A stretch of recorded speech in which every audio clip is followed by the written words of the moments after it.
Muslim. Mga Muslim, pinalangga ka na mo rin sa Davao sa una. Kung wala yung diskriminasyon na rin, patay-patay ka na lang rin sa Davao sa una. Mahal namin kayo dito mga Muslim. In fact, ako ay inutusan ni Mayor Duterte nung pumunta sa mga Muslim, sa mga mahirap, piliin yung mga Hajj para magkaroon sila ng oportunidad ng mga pag-Hajj. Salamat sa inyo lahat sa mga kapatid Muslim. At, dali lang, bakit ganito itong mic ninyo parang pilit sa kanor? Hallelujah.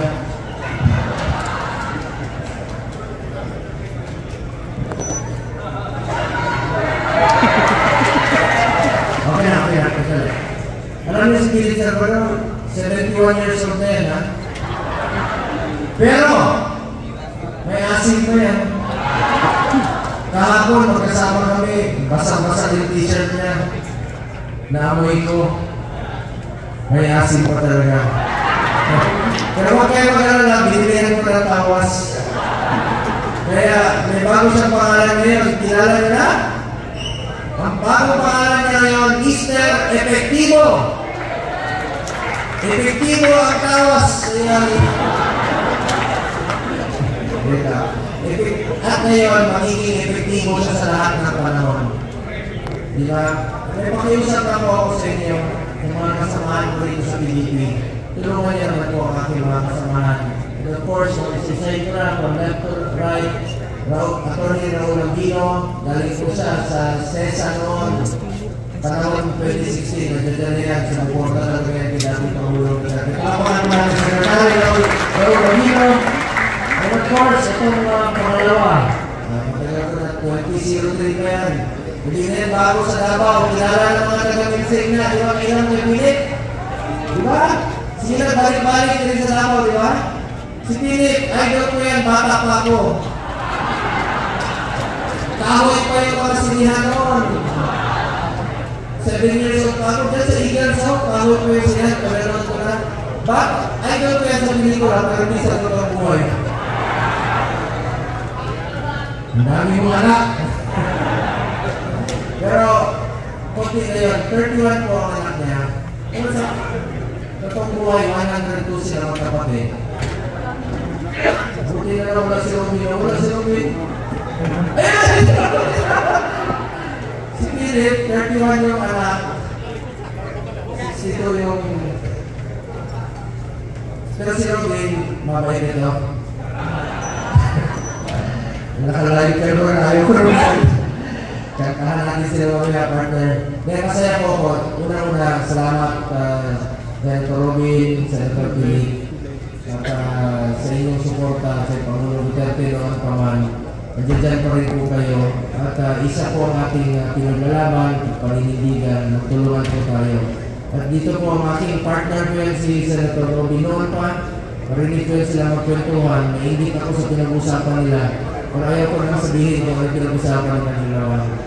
Kaya parang mabait ko. Alam niyo, may pangalan po ako. Si Robin, anong tawag niyo sa kanya?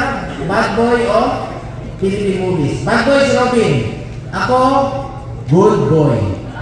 Nainggit si Philip. Ano si Philip? Boy din. Ha?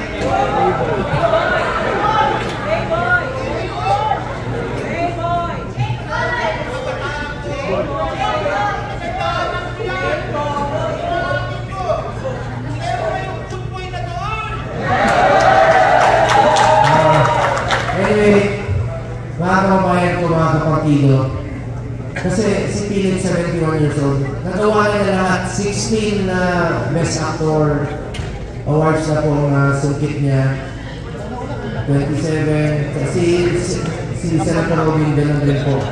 Ang huli na lang po na hindi niya nagagawa, gusto niya po makapag-servisyo naman po sa ating mga kababayan. Kaya ako po nakikiusap sa inyo, kung mahal niyo po kami, Senator Robin, tulungan niya naman po rin si Philip Salvador na makapaglingkod rin po sa inyo. Parapakan natin, Mr. Epektibo! Philip Salvador! Sunod, and of course, si Pastor Kibuloy. Alam niyo naman na Yan po ang tagal na, kaibigan ni dating Pangulo Duterte. Wala pa ako sa kanya, una sila naging magkaibigan noon pa. Spiritual advisor niya yan. At mabait po yan. At gusto rin po niyang maglingkod as an adopted member po, adopted candidate po ng PDP. Tulungan din po natin ang ating Apollo, Pastor Apollo Kibuloy. Palakpakan po natin si Apollo Kibuloy, Pastor ACQ. And of course, ang aking kasamahan sa Commission on Appointments, si Congressman Rodante Marcoleta, nakikipaglaban ko ito. Talino, talagang ito yung bumabanat doon sa Commission on Appointments. Kabisado na po niya yung batas at pagiging legislator. Seasoned legislator na po ito at napapanahon na rin po na sana'y mabigyan rin po siya ng pagkakataon na makapaglingkod naman po sa upper chamber sa Senado. Palakpakan po natin Congressman Rodante Marcoleta. And of course, ang aking partner sa Senado, ang iyo lang po sa inyo. Kasi, importante mag-ulit kita taga Mindanao. Taga Mindanao po tayo. So ito pong midterm election ngayon, parang nagiging referendum po ito sa mga performances po namin bilang senador. At hindi namin kayo mamamayaan dito sa Mindanao. May makikipaglaban po sa inyo sa Mindanao. Ang aking kaibigan, hindi po magiging successful na labanan ang illegal na droga at ang kriminalidad. At hindi magiging successful ang administrasyon ni Pangulong Duterte, kundi po dahil sa first GPNP ng ating bansa, Senator Bato de la Rosa. Palakpakan po natin. Nawala yun, dito yung kanila. Lumabas? Hindi ba yung siya sa likod? Ito. May ito? Si Bato yan? Ay, saan? Akala ko si Bato eh. Kasi yun eh. Hindi ka. Ay, pala yung si Bato. Nandito mo yung kanina eh. And of course,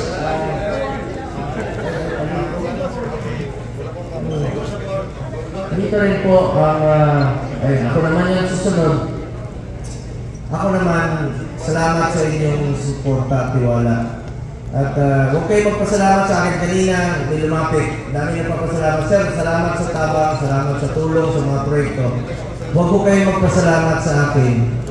Sa totoo lang po, ako po ang dapat magpasalamat sa inyo. Dahil ako rin po isang probinsyano na tulad ninyo na binigyan niyo po ng pagkakataon na makapagservisyo po sa inyo. Maraming salamat po. Ang pwede kong ialay sa inyo ang aking kasipagan sa pagtatrabaho. Servisyo po. Servisyo po ang aking pwede ialay. Hindi po ako politiko na mga ako. Gagawin ko lang po ang aking trabaho. Natutunan ko kay Pangulong Duterte noon, sabi nila, bakit dinala mo sa nasyonal? Parang lokal. Bakit ka pupunta sa mga nasunugan? Bakit ka pupunta sa mga na bagyo? Bakit ka pupunta sa lindol? Alam nyo, gusto ng mga kababayan natin na ilapit natin ang serbisyo natin sa kanila. Yun po ang importante, ilapit natin ang serbisyo, government services sa ating mga kababayan. So ako po ay patuloy na magsiservisyo sa inyo sa abot ng aking mga kaya. Hindi po politiko na mga ako. Gagawin ko lang po ang aking trabaho. At unahin ko parati yung mga mahirap, mga pro-poor programs, yung mga katulong sa mga kababayan natin mahirap.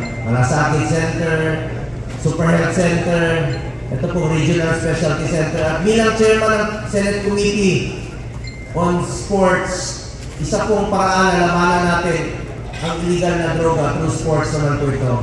Get into sports, stay away from drugs to keep us healthy and fit. Kung may mga paliga kayo sa inyong lugar, tutulong po ako. Ilayo natin, huwag natin sayangin ang inumpisahan ni dating Pangulong Duterte na labanan ang illegal na droga at ang kriminalidad. Sa paraan natin, in our own small way, gawin po natin ito, labanan natin ang illegal na droga through sports naman. Proud po ako, 2019, naging chairman po ako ng Committee on Sports. Naka-first ever gold tayo sa Tokyo Olympics for 2020. Ngayon naman, meron tayong 2 gold sa Paris Olympics. Suportahan natin ang ating mga atleta. Proud rin po ako na meron na tayong eskwelahan sa New Clark City. Isa po ako sa author at co-sponsor National Academy of Sports sa New Clark City. Pwede na mag-aral at the same time mag-training ang student athlete. Yun ang gusto kong paramihin pagdating ng panahon. Maging regionalize na po siya.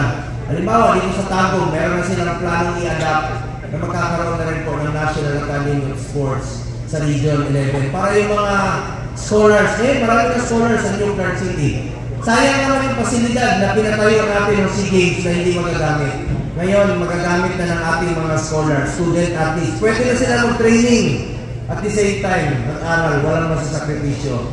At yan po ang gusto kong paramihin pagdating ng panahon by region para yung mga scholars. Pwede na sila pagsabay mag-aral at the same time mag-training. National Academy of Sports. Ngayon, chairman din po ako ng Committee on Youth sa Senado. Sa mga kabataan, kayo po ang kinabukasan ng bayan ito. Mag-aral lang kayo ng mabuti at maging masaya po ang ating magulang na makapagtapos sa pag-aaral ng mga anak natin. Ako po, proud lang po ako. Meron akong anak ngayon, bago lang.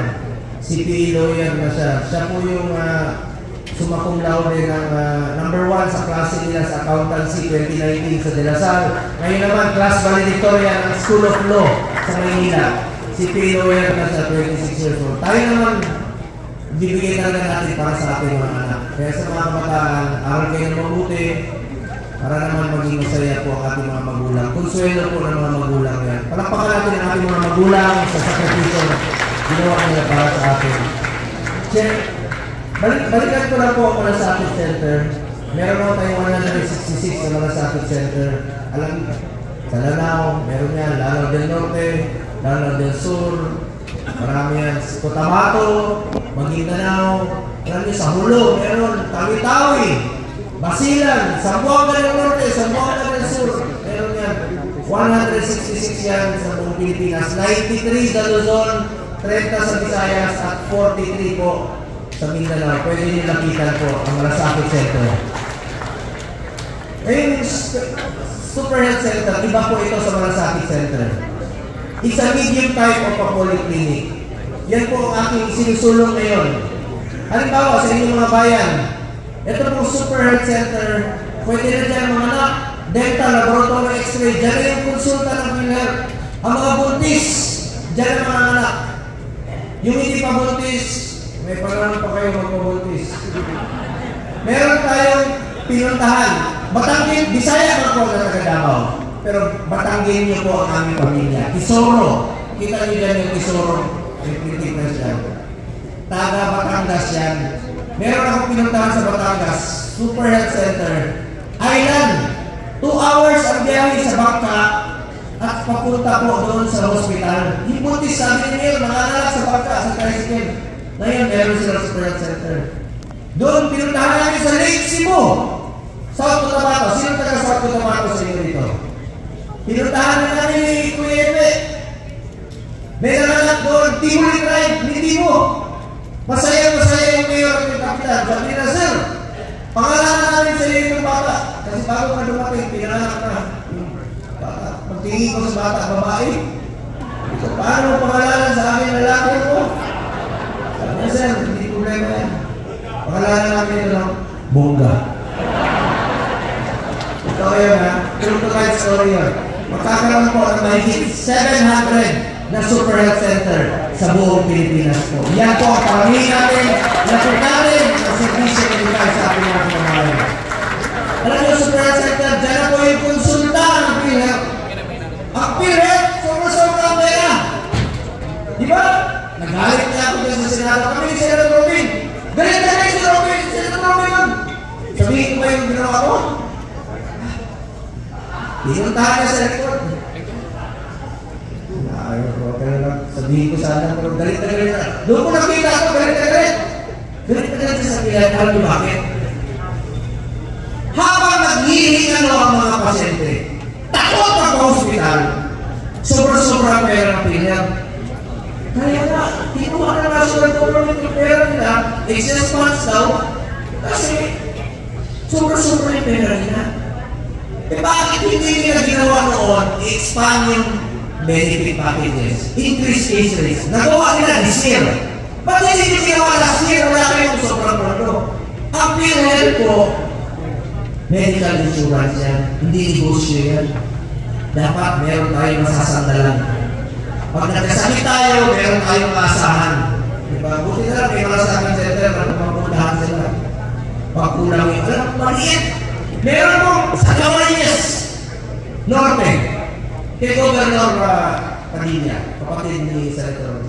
Meron isang medical provincial health officer. Nagkasakit siya. 4 million ng hospital billing niya. Ang sinagot ng pila, 27,000.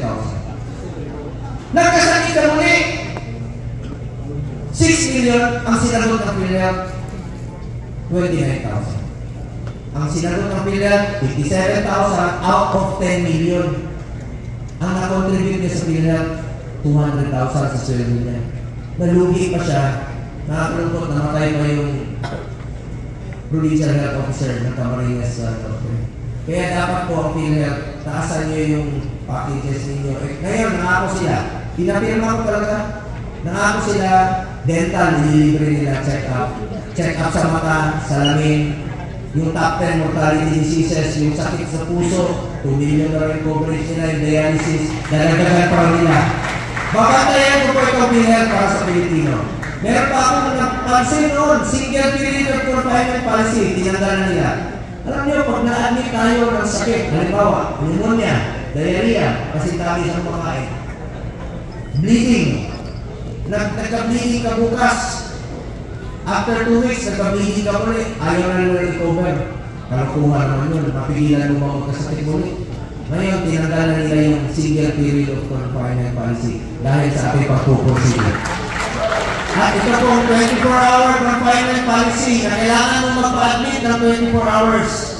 Tatanggalin na nila, nag-introduce na sila ng bagong emergency packages para hindi na kailangan magpa-admit ng pasyente ng 24 hours bago nila i-cover. Alam mo, maraming natutulog na polisiya sila na dapat baguhin po natin sa ngayon. Tututukan ko po ito bilang chairman ng Committee on Health. Dahil naniniwala po ako na ang kalusugan ng bawat Pilipino ay katumbas ko yan ng buhay ng bawat Pilipino. Health is wealth po, mga kamagayan. Ang hirap magkasakit, ang hirap maging mahirap. Kaya tututukan po namin ito ng Senator Robin. At ngayon, kung mas marami pa kami kasama sa Senado, mas marami pang tututok at mas marami pang makakapagbigay ng serbisyo sa inyo. So, yun na po. Ako naman, nag-iusap po ako sa inyo. Unahin po natin ang mga kasama natin dito. Ako naman, hindi niya na malimutan yung apelido ko. Ang ikli lang yan. Tapos, pumunta kayo sa kanto. Punta kayo ng kanto. Ano maalala niyo pag traffic? O, go. Pag-gutom na kayo, bibili kayo ng manok. Chokes to? Go. Tapos, ano pangalan ng dating Pangulo? Rodri? O, paborito namin ulam? Mo? O, kita nyo? Ano tawag sa mahilig sa alak? Lasing? Sino lasing ko sa inyo? Isa lang, volunteer. Isa lang. Ito, meron to. Hindi, huwag yan sa kapatid natin. Doon sa likod, isipin mo lasing ko yan. Volunteer lang, isa lang.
Sa lahat ng mga lasing ko, huwag kayong magmaneho pag nakainom.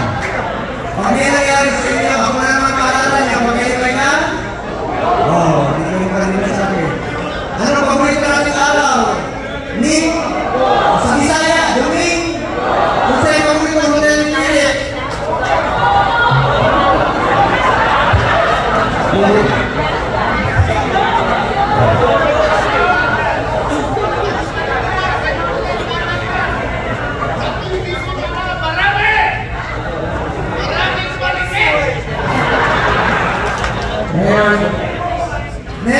may pakiusap po kami. Ito, isa sa mga unang hikayat ni Pangulong Duterte na tumakbo noon.